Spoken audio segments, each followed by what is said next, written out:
السلام علیکم، welcome back to Urdu audio stories. کیسے ہیں آپ سب؟ امید کرتی ہوں خیر خیریت سے ہوں گے۔ اوکے، تو اب ہم سٹارٹ کرتے ہیں پارٹ 10 آف ظالم عشق سیزن 2۔ امید کرتی ہوں آپ لوگوں کو پسند آئے گا، تو بغیر دیر کیے سٹارٹ کرتے ہیں۔ انٹرنس سے داخل ہوتے یزدان کی نظر جیسے ہی سامنے والے منظر پر پڑی وہ ٹھٹکا۔ اس کے چلتے قدم رک چکے تھے۔ وہ اسٹل کھڑا سامنے والے منظر کو دیکھ رہا تھا۔ اس کے قدموں سے اتنی ہمت نہ ہوئی تھی کہ وہ آگے بڑھ سکے۔ وقت تھم چکا تھا۔ یزدان ایک بار پھر سے بہت سال پیچھے جا چکا تھا۔ نہ چاہتے ہوئے بھی اس مضبوط مرد کی آنکھوں میں نمی اتری تھی۔ اس نے بمشکل خود کو سنبھالتے اپنے لڑکھڑاتے قدم آگے کی طرف بڑھائے۔ وہ یہاں سے پلٹنا چاہتا تھا، وہ واپس جانا چاہتا تھا، لیکن ارحم اسے دیکھ چکا تھا اور اب اس کا واپس پلٹنا ناممکن تھا۔ وہ واپس جانے کی کیا وضاحت دیتا؟ تم پاکستان کب آئے؟ ارحم آگے بڑھتے پرجوش ہوتے یزدان کے گلے لگا تھا۔ کل ہی آیا ہوں، تم بتاؤ کیسے ہو؟ یزدان دھیمے لہجے میں بولتا غیر ارادی طور پہ ایک نظر پری پہ ڈال گیا تھا۔ میرب نے یزدان سے نظریں ہٹاتے سختی سے آنکھیں میچتے ابھرتی نمی کو واپس دھکیلا تھا۔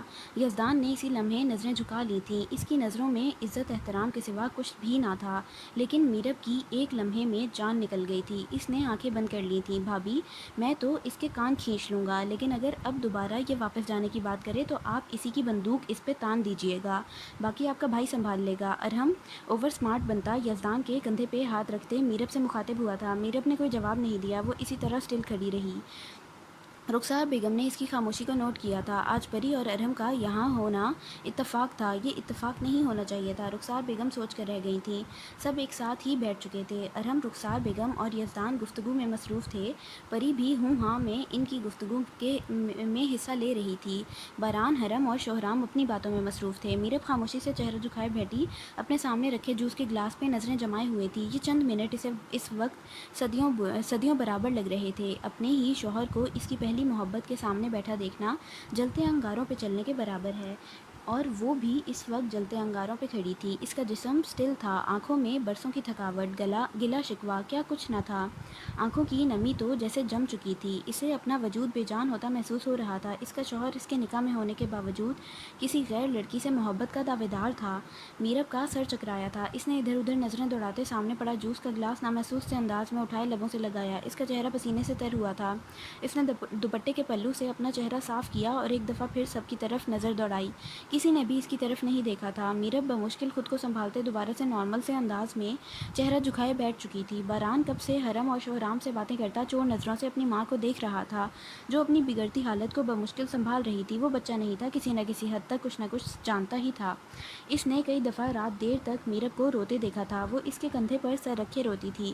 وہ نیند میں اپنی ماں کے آنسوؤں کی نمی کو محسوس کرتے اکثر جاگ جایا کرتا تھا، لیکن کبھی اٹھ کر تسلی دینے کی ہمت نہ ہوئی تھی۔ کیا تسلی دیتا؟ کیا کہتا اپنی ماں سے کہ وہ اپنی عمر سے پہلے ہی اتنا سمجھدار ہو چکا ہے کہ ان کے مسئلے سمجھنے لگا ہے؟ میرب اکیلی تو نہیں اس آگ میں جل رہی تھی، یزدان بھی تو جل رہا تھا۔ فرق صرف اتنا تھا کہ یزدان مرد تھا، وہ برداشت کر سکتا تھا، اور میرب عورت جو چاہ کر بھی اپنا غم نہیں چھپا پاتی تھی۔ لیکن آج باران کو واقعی میں بہت برا لگا تھا۔ میرب کی حالت دیکھتے اس کا دل بھی اداس ہو چکا تھا۔ اس نے خود کو کوسا تھا، اسی کے کہنے پہ تو وہ لوگ باہر گھومنے آئے تھے۔ وہ بھی اب سر جھکائے بیٹھا اپنی ماں کے بارے میں سوچ رہا تھا۔ آخر مزید کب تک وہ یزدان کی بے رخی برداشت کرے گی؟ وہ گہری سوچ میں ڈوب چکا تھا۔ دل ہر چیز سے اچاٹ ہو گیا تھا۔ حرم اور شوہرام وقفے سے بات کرتے اسے بھی مخاطب کرتے تھے، اور وہ ہوں ہاں میں سر ہلاتے دوبارہ خاموش ہو جاتا۔ مزید کچھ دیر باتیں کرنے کے بعد اب ان کی واپسی کا ٹائم آیا تھا۔ ملتے ہیں پھر آفس میں، ارحم یزدان کے گلے لگتے بولا تھا۔ بھابھی، اب آفس میں ہی میں اس کے کان کھینچوں گا، یہاں گھر والوں کے سامنے مناسب نہیں لگتا۔ ارحم شرارت سے بھرپور لہجے میں بولتا میرب سے مخاطب ہوا تھا۔ میرب بغیر جواب دیے اپنا دوپٹہ درست کرنے لگی۔ اور بھابھی، آپ بھی ذرا اسے کھینچ کر رکھا کریں، زیادہ ڈھیل دینے کی کوئی ضرورت نہیں ہے۔ اب ارحم تھوڑا سیریس انداز میں مصنوعی غصہ دکھاتے بولا تھا۔ میرب نے اب کی بار کوئی جواب نہیں دیا، جو سب نے ہی محسوس کیا تھا۔ اب کی بار کیا، اس نے کوئی بار بھی جواب نہیں دیا تو سب ہی محسوس کریں گے؟ عجیب۔ پری نے ایک نظر میرب کے چہرے پہ دوڑائی اور اس کی طرف بڑھی۔ میرب، آپ کی طبیعت تو ٹھیک ہے؟ آپ نے آج کوئی بات بھی نہیں کی، نہ ہی کھانا کھایا؟ میرب فکر مندی سے اس کے قریب آتے بولی تھی، لیکن میرب کے ری ایکشن پہ اسے ہی نہیں یہاں پہ موجود ہر شخص کو ہی حیرانی ہوئی تھی۔ پری کے قریب آنے پہ میرب چند قدم پیچھے ہوئی تھی۔ اس نے ایسا کیوں کیا تھا وہ خود بھی نہیں سمجھ پائی تھی۔ وہ پری سے ہمیشہ بہت اچھے سے بات کرتی تھی، لیکن آج پتہ نہیں کیوں اسے پری سے جیلسی محسوس ہوئی تھی۔ آج اسے پری زیادہ حسین لگی تھی۔ اس نے پری کو دنیا کی خوش قسمت لڑکی سمجھا تھا۔ وہ احساس کمتری کا شکار ہوتی جا رہی تھی۔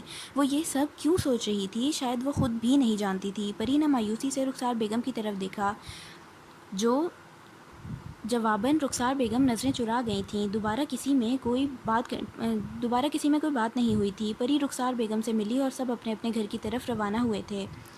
اس وقت گاڑی میں مکمل خاموشی تھی۔ یزدان ڈرائیونگ کر رہا تھا اور بران اس کے ساتھ والی جگہ پہ بیٹھا تھا۔ میرب اور رخسار بیگم پیچھے بیٹھے تھے۔ رخسار بیگم چہرہ جھکائے بیٹھی اپنی انگلیاں چٹکتے گہری سوچ میں ڈوبی ہوئی تھیں۔ میرب کے چہرے پہ جو خوشی تھی وہ اب ڈھونڈنے سے بھی نہیں مل رہی تھی۔ وہ معاف ہوتے دماغ کے ساتھ سٹل بیٹھی تھی۔ اس کی سرخ ہوتی آنکھیں شیشے سے باہر آنے جانے والی گاڑیوں پہ مرکوز تھیں۔ بران بھی خاموشی سے بیٹھا سامنے آنے جانے والی گاڑیوں کو دیکھ رہا تھا۔ گاڑی میں گہرا سکوت چھایا تھا۔ شاید وہ چاروں ہی ایک دوسرے سے نظریں چرا رہے تھے۔ یہاں کی خاموشی میرب کو اندر ہی اندر کھا رہی تھی، لیکن یہاں جانتا کون تھا کہ اس کے دل پہ کیا گزر رہی ہے۔ یزدان نے شیشے میں سے ایک نظر میرب پہ ڈالی، جو زرد ہوتے چہرے کے ساتھ باہر دیکھنے میں مصروف تھی۔ یزدان کو بھی اس کے رویے کی سمجھ نہیں آئی تھی۔ وہ گھر سے آتے ہوئے بہت خوش تھی اور اب اچانک سے اسے کیا ہو گیا تھا۔ یزدان نے اسٹیئرنگ سے ایک ہاتھ اٹھاتے اپنی پیشانی مسلی۔ وہ گھومنے آئے تھے اور گھومے بغیر جا رہے تھے۔ انہوں نے شاپنگ تک نہیں کی تھی۔ ٹریفک زیادہ ہونے کی وجہ سے یزدان نے گاڑی ایک سائڈ پہ روکی تھی۔ اب وہ دونوں ہاتھ اسٹیئرنگ پہ جمائے فرنٹ مرر سے میرب پہ نظریں گاڑے بیٹھا تھا۔ وہ نہ ہی کچھ بول رہی تھی اور نہ ہی ہل رہی تھی۔ یزدان جھنجھلا سا گیا تھا۔ بابا وہ دیکھیں گجرے، ماما کے لیے لے لیں، ماما کو بہت پسند ہیں۔ بران سامنے کھڑے گجرے والے کو دیکھتے پرجوش لہجے میں بولا تھا۔ یزدان نے اس کی بات پہ سر ہلاتے فرنٹ مرر میں سے میرب پر ایک نظر ڈالی۔ وہ ابھی تک سٹل بیٹھی تھی۔ اس نے گاڑی رکنے پر بھی کوئی ریئیکٹ نہیں کیا تھا۔ یزدان نے چہرہ جھٹکتے سامنے کھڑے گجرے والے بچے کو اشارے سے اپنی جانب بلایا تھا۔ جی صاحب، وہ بچہ شیشے کے قریب آتے بولا تھا۔ اس نے یزدان کے بولنے سے پہلے ہی دو گجرے نکالتے اخبار میں لپیٹے اس کی طرف بڑھا دیے تھے۔ یزدان نے خاموشی سے اسے پیسے پکڑائے اور گجرے پکڑے۔ وہ بھی اندر کی طرف واپس پلٹا ہی تھا کہ بران نے ایک جھٹکے سے اس کے ہاتھ سے گجرے چھینے۔ یزدان نے حیرانی سے اس کی طرف دیکھا۔ میرب بھی اب ان کی طرف متوجہ تھی۔ بران نے آگے کو جھکتے یزدان کے گرد بازو پھیلائے اور اس کے کان میں سرگوشی نما آواز میں بولا، ابھی نہیں، گھر جا کر دیجیے گا۔ بران نے انتہائی کم آواز میں سرگوشی کرتے پیچھے کو ہوتے اپنے دانتوں کی نمائش کروائی تھی۔ یزدان نے اس کی بات کا مطلب سمجھتے اسے سخت گھوری سے نوازا تھا۔ بران نے مزید اپنے دانتوں کی نمائش کروائی۔ چلیں بابا، ٹریفک کھل گئی ہے ورنہ مزید رات ہو جائے گی۔ بران نے گجروں والا پیکٹ ڈیش بورڈ پہ رکھا اور اب دوبارہ سیدھا ہوتے بیٹھا۔ سیٹ کی پشت سے ٹیک لگا گیا۔ اب اس کا چہرہ بھی کھلکھلا رہا تھا۔ یزدان نے بھی اپنے بیٹے کی سوچ پہ اسے داد دیتے گاڑی سٹارٹ کی تھی۔ اب ان کا رخ گھر کی طرف تھا۔ یزدان کی گاڑی جیسے ہی شاہ ولا میں داخل ہوئی، گارڈ نے آگے بڑھتے بڑا سا گیٹ کھولا تھا۔ یزدان نے گاڑی اندر لے جاتے پارکنگ میں کھڑی کی۔ میرب، رخسار بیگم، بران سبھی گاڑی سے باہر نکلے تھے۔ یزدان بھی باہر آیا۔ میرب کچھ بھی بولے بغیر خاموشی سے اندر کی طرف بڑھ گئی تھی۔ بران بھی رخسار بیگم کے ساتھ لگتا ان کے ساتھ ہی اندر کی طرف بڑھا، جبکہ یزدان کھڑا میرب کی کیفیت سمجھنے کی کوشش کر رہا تھا۔ وہ جاتے ہوئے بہت خوش تھی اور اب اسے اچانک سے کیا ہو گیا تھا؟ اس نے کھانا تک نہیں کھایا تھا۔ یزدان نے سر جھٹکتے ایک نظر گاڑی میں پڑے گجروں پر ڈالی۔ اس نے آگے بڑھتے دروازہ کھولا اور ہاتھ بڑھائے گجرے نکالے۔ اب وہ بھی چھوٹے چھوٹے قدم اٹھاتا اندر کی طرف بڑھ رہا تھا۔ یزدان، رخسار بیگم اور بران لاؤنج میں بیٹھے باتیں کرنے میں مصروف تھے۔ کھانا وہ باہر سے کھا آئے تھے اور اب وہ یہاں میرب کے ہاتھ کی چائے پینے کے لیے بیٹھے تھے۔ یزدان رخسار بیگم کے ساتھ آفس کی کچھ ڈسکشنز کر رہا تھا اور بران ٹانگیں پھیلائے چہرے کے نیچے ہاتھ رکھے بیٹھا ان کی گفتگو سننے میں مصروف تھا۔ اسی لمحے میرب چائے کی ٹرے لیے لاؤنج میں داخل ہوئی تھی۔ ایسا نہیں تھا کہ شاہ ولا میں کوئی ملازم نہیں، یہاں بہت سارے ملازم تھے، لیکن میرب ناشتہ اور چائے خود بناتی تھی۔ اس نے سامنے رکھے میز کے قریب آتے ٹرے رکھی۔ اب وہ گھٹنوں کے بل بیٹھے چائے کپ میں ڈالنے میں مصروف تھی۔ یزدان نے بہت غور سے اس کا چہرہ دیکھتے تاثرات پڑھنے کی کوشش کی تھی، جس میں وہ مکمل طور پر ناکام ہوا تھا۔ میرب نے کپ میں چائے ڈالتے یزدان کے سامنے ٹیبل پہ رکھا۔ اب وہ رخسار بیگم کے لیے چائے ڈالنے میں مصروف تھی۔ اس نے رخسار بیگم کی چائے ڈالتے کپ ان کے سامنے رکھا۔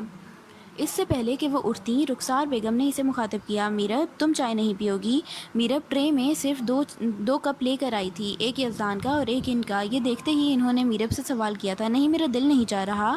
میرب اپنی انگلیاں ایک دوسرے میں پھنسائے دھیمے لہجے میں بولتی واک آؤٹ کر گئی تھی۔ رخسار بیگم نے بے بسی سے اس کی پشت کو دیکھا تھا، یزدان نے بھی مایوسی سے رخسار بیگم کی طرف دیکھا۔ باران خاموش بیٹھا دروازے کو تک رہا تھا جہاں سے میرب گزری تھی۔ یزدان تم نے میرب سے کچھ کہا ہے کیا؟ وہ انتہائی دھیمے لہجے میں یزدان سے مخاطب ہوئی تھیں۔ میں نے اسے کچھ بھی نہیں کہا۔ گھر سے جاتے ہوئے وہ بالکل ٹھیک تھی، لیکن پتہ نہیں اچانک سے اسے کیا ہو گیا۔ یزدان نے بھی شانے اچکائے۔ باران چلو اٹھو، سونے کا ٹائم ہو گیا ہے۔ میرب دوبارہ اندر آتے باران سے مخاطب ہوئی تھی، جی ماما۔ باران جلدی سے اچھے بچوں کی طرح بولتے اٹھتے اندر کی طرف بڑھا تھا۔ یزدان نے حیرت سے باران کی پشت کو دیکھا۔ باران کا اچھا پن شاید اس سے ہضم نہیں ہوا تھا۔ آنی میں نے آپ کی میڈیسن رکھ دی ہے، آپ لے لیجئے گا۔ میرب رخسار بیگم کو آگاہ کرتی واپس پلٹ گئی تھیں۔ میرب کے جانے کے بعد اب رخسار بیگم کا رخ یزدان کی طرف تھا۔ وہ بڑے غور سے اس کے چہرے کو دیکھ رہی تھیں۔ کیا تلاش کر رہی تھیں وہ؟ یزدان نے ان کی نظریں خود پر محسوس کرتے ان کی طرف دیکھا۔ اس نے بھویں اچکائیں جیسے پوچھ رہا ہو کوئی بات ہے کیا؟ یزدان، میرب صبح تک بالکل ٹھیک تھی، کوئی بات ہوئی ہے کیا؟ بیٹا تم مجھے بتا سکتے ہو، اس طرح سے تو نہیں چلے گا نا؟ بچی کتنی اپسیٹ لگ رہی ہے۔ رخسار بیگم پریشانی سے مخاطب ہوئی تھیں، آنی ایسی کوئی بات نہیں ہے، میں نے میرب سے کچھ نہیں کہا۔ میں خود پریشان ہوں کہ اسے ہوا کیا ہے، وہ صبح تک تو بالکل ٹھیک تھی۔ آپ پریشان مت ہو، میں دیکھتا ہوں جا کر، آپ میڈیسن لے لیجئے گا۔ یزدان نے اٹھتے ان کی پیشانی چومی تھی اور اندر کی طرف بڑھ گیا۔ رخسار بیگم نے مایوسی سے دروازے کی طرف دیکھا تھا، یا اللہ میرے بچوں کو ٹھیک کر دے، کس کی نظر لگ گئی میرے گھر کو؟ وہ چہرہ اوپر اٹھائے اپنے رب سے مخاطب ہوئی تھیں۔ اوکے، تو یہاں پہ ہمارا پارٹ 10 اینڈ ہوتا ہے۔ یہ دونوں ایپیسوڈز پارٹ 9 اور پارٹ 10 بہت شارٹ تھیں۔ امید کرتے ہیں نیکسٹ ایپیسوڈز تھوڑی لانگ ہوں گی، لیکن اسٹوری رائٹر کہہ رہی ہیں کہ آہستہ آہستہ چلے گی، آپ لوگ رش مت کریں۔ تو آہستہ آہستہ چلے لیکن اچھی چلے، تو ہمیں اور کیا چاہیے۔ امید کرتی ہوں آپ لوگوں کو پسند آیا ہوگا، اور نیکسٹ پارٹ کے لیے ویٹ کریں۔ اجازت دیں مجھے، تب تک کے لیے خوش رہیں، خوشیاں بانٹیں۔ آپ سے ملاقات ہوگی نیکسٹ پارٹ میں۔ اللہ حافظ۔ چینل کو سبسکرائب کرنا نہ بھولیں۔